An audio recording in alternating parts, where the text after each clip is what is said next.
Sa bawat biyahe, may kwentong naghihintay at sa pagkakataong ito, nadalahin tayo ng dagat sa isang pinakamagandang isla sa Pilipinas, ang Balabac Island. Maaga kaming bumiyahe sakay ng speedboat. Sa simula, kalmado ang dagat at tila perpekto ang panahon. Pero habang papalayo kami sa Pampang, biglang nagbago ang ihip ng hangin.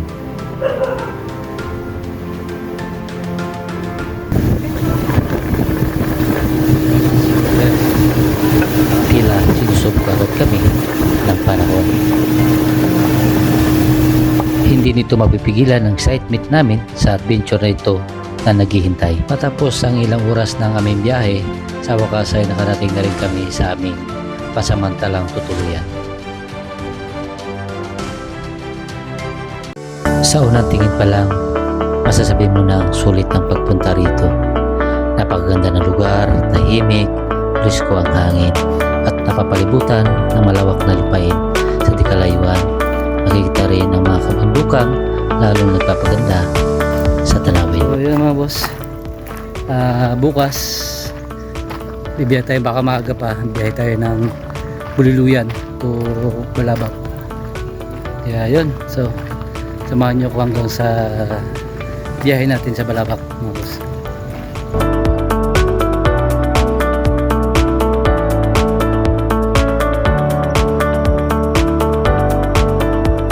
Yung mga boss, dito tayo ngayon sa sa pier ng Bululuyan.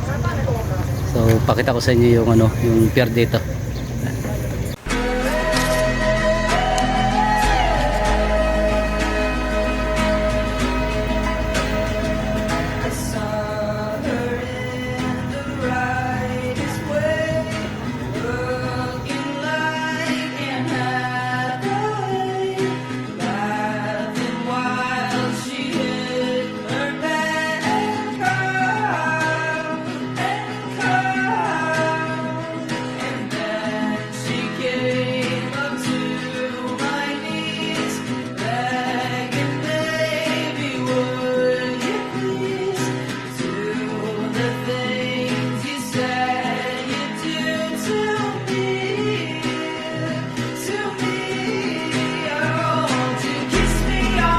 Ito yung sakyan namin ngayon. Kasi ito yung pier, ginagawa yung pier. Tapos yun, ginagawa na rin dun. Daungan siguro, papunta dun.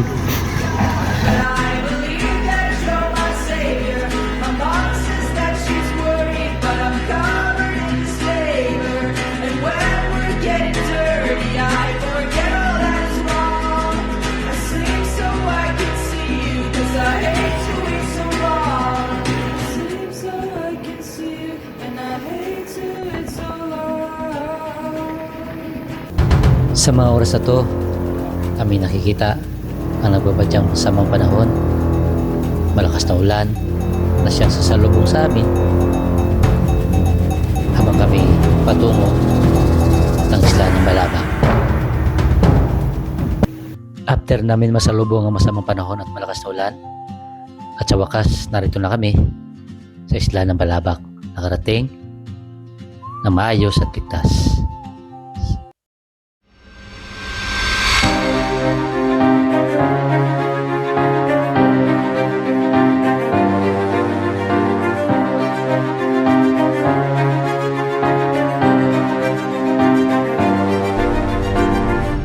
Ginagawang pier.